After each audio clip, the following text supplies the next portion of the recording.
नाज़रीन, क्या आपने कभी सोचा है कि दुनिया का सबसे अमीर और ताकतवर शख्स किस तरह अपनी जिंदगी इंसानियत के लिए वक्फ करता है? क्या एक शख्स इतनी ताकत रखता है कि वो न सिर्फ अपनी बरादरी बल्कि पूरी दुनिया की तकदीर बदल सके? आज हम बात करेंगे एक ऐसी ही शख्सियत की जिसने 68 साल तक इस्माइली बरादरी की रहनुमाई की और अपनी फलाही सरगर्मियों के जरिए लाखों लोगों की जिंदगियों में तब्दीली लाई।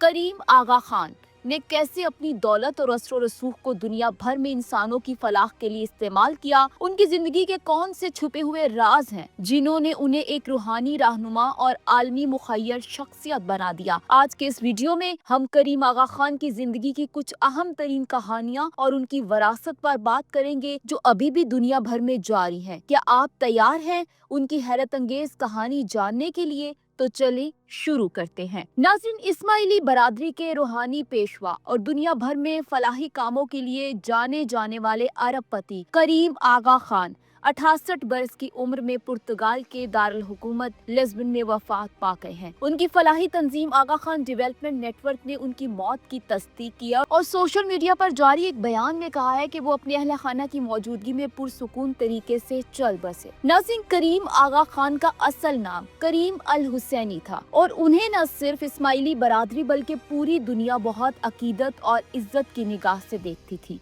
वो खास तौर पर अपने फलाही कामों और मफादे आमा के लिए कायम किए गए इदारों की वजह से दुनिया भर में जाने जाते थे। करीम आगा खान की वफात पर उनकी फलाही तंजीम आगा खान डेवलपमेंट नेटवर्क ने अपने बयान में भी शहजादा करीम के अहले खाना और दुनिया भर में इस्माइली बरादरी से ताज़ियत का इजहार करते हुए कहा है कि हम दुनिया भर में अपने शराकत दारों के साथ मजहबी वाबस्तगी और नस्ल से बालातर होकर मुस्तहिक अफराद और कम्युनिटीज के मयार जिंदगी को बेहतर बनाने के लिए काम जारी रखे हुए हैं, जैसा कि शहजादा करीम चाहते थे। नाज़रीन, करीम आगा खान तकरीबन 7 दहाइयों तक इस्माइली शिया बरादरी के इमाम रहे। इस्माइली एक मुस्लिम फिरका है जिसकी दुनिया भर में आबादी तकरीबन 1.5 करोड़ है। उनमें पाकिस्तान में मुकीम 5 लाख से ज्यादा अफराद भी शामिल हैं, जबकि इंडिया, अफगानिस्तान और अफ्रीका में भी इस फिरके की बड़ी आबादी मौजूद है। इस बरादरी का मानना है कि उनके इमाम का शजरा नस्ब बराह रास्त पैगम्बरे इस्लाम से मिलता है, लेकिन इस्माइली मुसलमानों की इमामत का सिलसिला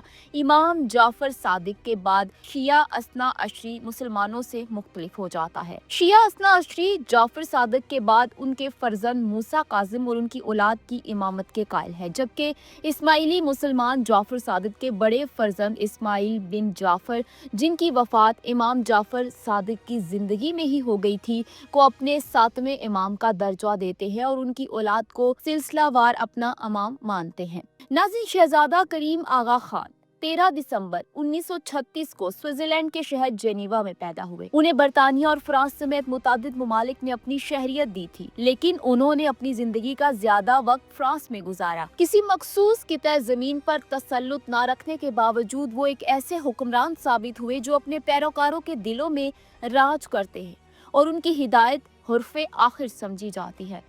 करीम आगा खान को उनके दादा सर सुल्तान मोहम्मद आगा खान सोइम ने रवायत के बरक्स वसीयत में अपने बेटे शहजादा अली खान की जगह अपना जानशीन मुकर्रर किया था। नाज़रीन, 1957 में आगा खान सोइम की वफात के बाद करीम आगा खान ने 20 साल की उम्र में इस्माइली बरादरी के रूहानी सरबराह की जिम्मेदारियां संभाली थी। वो आगा खानी या इस्माइली मुसलमानों के 49वें इमाम थे और आगा खान चौहारम के लक़्ब से जाने जाते थे।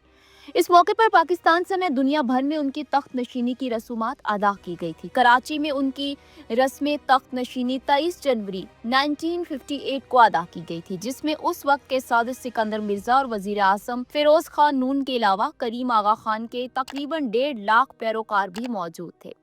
उन्होंने एक शहाना तर्ज जिंदगी गुजारी। वो एक निजी जजीरे, एक लग्जरी कश्ती और एक निजी तैयारे के मालिक भी थे। नाज़रीन, 2008 में शहजादे की दौलत का तखमीना $1 अरब लगाया गया था। उन्होंने वरासत में मिली दौलत को यूरोप में घोड़ों की अफजाइश नस्ल समेत मुख्तलिफ कारोबार में सरमायाकारी करके बढ़ाया था। 1969 में प्रिंस करीम आगा खान ने एक अंग्रेज खातून से शादी की जिनका इस्लामी नाम सलीमा रखा गया। सलीमा से शहजादा करीम आगा खान के 3 बच्चे زہرا آغا خان، رحیم آغا خان اور حسین آغا خان پیدا ہوئے۔ شادی کے 26 سال بعد 1995 میں دونوں کی درمیان طلاق ہو گئی۔ 1998 میں کریم آغا خان نے دوسری شادی انارا نامی خاتون سے کی، جن سے ان کا ایک بیٹا علی محمد آغا خان پیدا ہوا، مگر چند سال بعد 2011 میں ان کی انارا سے بھی طلاق ہو گئی۔ شہزادہ کریم آغا خان کو گھوڑے پالنے اور گھوڑوں کی دوڑ کا بہت شوق تھا۔ وہ برطانیہ، فرانس اور آئرلینڈ میں ریس کے گھوڑوں کے مالک تھے۔ ان کے پسندیدہ گھوڑوں میں شیگر نامی گھوڑا سر فہرست تھا، جو کبھی دنیا کا سب سے مشہور اور قیمتی گھوڑا تھا۔ ان کے گھوڑے نے 1981 میں اسپین ڈربی میں اپنے حریف ریڈ ایپلوٹس نامی گھوڑے کو 10 فرلانگ سے شکست دی تھی، مگر اس گھوڑے کو 2 سال بعد آئرلینڈ سے اغوا کر لیا گیا اور وہ دوبارہ کبھی نہیں ملا۔ ناظرین، پرنس کریم آغا خان دنیا بھر کے لوگوں کے مالی، علمی اور صحت کے امور میں مدد کرنے کے لیے ہر وقت تیار رہتے تھے۔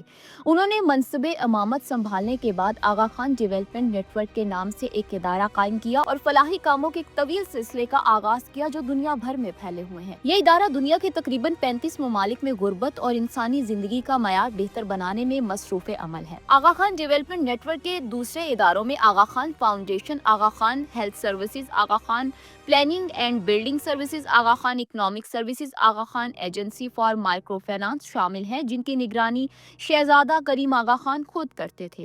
انہوں نے فن تعمیر کے فروغ کے لیے آغا خان آرکیٹیکچر ایوارڈ کا سلسلہ بھی شروع کیا، جس سے دنیا بھر میں اسلامی فن تعمیر کو بڑا فروغ ملا۔ ان کے قائم کردہ ادارے آغا خان فاؤنڈیشن نے کراچی میں ایک بڑا ہسپتال اور میڈیکل یونیورسٹی قائم کی، جو ملک میں اپنی طرز کی منفرد درسگاہ ہے۔ اس ہسپتال اور یونیورسٹی کا ڈیزائن امریکہ کی آرکیٹیکچر فرم پیٹو انٹرنیشنل نے تیار کیا تھا۔ اس کے ساتھ ساتھ انہوں نے امریکہ کی ہارورڈ یونیورسٹی میں آغا خان پروگرام برائے اسلامک آرکیٹیکچر کی بنیاد رکھی، جبکہ دوسرے ٹیکنالوجی کے اداروں میں بھی نئے تعلیمی پروگرام شروع کروائے۔ ان کا ادارہ Aga Khan trust for culture Delhi میں ہمایوں کے مقبرے کی بحالی کا کام کرنے میں کلیدی حیثیت رکھتا ہے، جبکہ انہوں نے نیشن میڈیا گروپ کی بنیاد بھی رکھی، جو مشرقی اور وسطی افریقہ میں سب سے بڑی آزاد میڈیا تنظیم بن گئی۔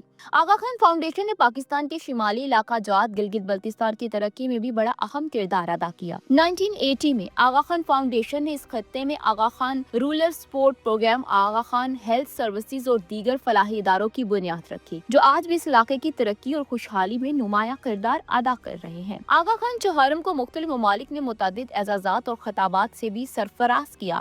انہیں 20 ممالک نے اپنے قومی اعزازات سے نوازا اور دنیا کی 19 بہترین یونیورسٹیوں نے انہیں ڈاکٹریٹ کی اعزازی ڈگری عطا کی۔ انہیں جو اعزازات عطا ہوئے ان میں حکومت برطانیہ کی جانب سے ہز ہائنس کا خطاب اور night commander of the British umpire کا اعزاز، کینیڈا کی اعزازی شہریت، امریکی اکیڈمی برائے آرٹ اینڈ سائنسز کی فیلوشپ اور حکومت پاکستان کی جانب سے نشان امتیاز کا اعزاز حاصل ہے۔ شہزادہ کریم آغا خان کی برطانوی شاہی خاندان سمیت دنیا بھر کے شاہی خاندانوں اور حکمرانوں کے ساتھ ذاتی تعلقات تھے۔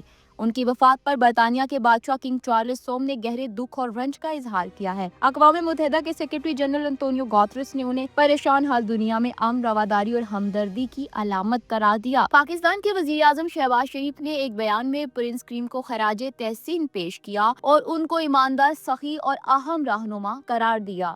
غربت کے خاتمے، صحت کی دیکھ بھال اور مساوات میں اپنی انتھک کوششوں کے ذریعے انہوں نے پسماندہ لوگوں کی حمایت اور انگنت زندگیوں پر انمٹ نقوش چھوڑے۔ نوبل انعام یافتہ سماجی کارکن ملالہ یوسفزئی نے کہا کہ ان کی میراث اس ناقابل یقین کام کے ذریعے جاری رہے گی جو انہوں نے دنیا بھر میں تعلیم، صحت اور ترقی کے لیے کیا۔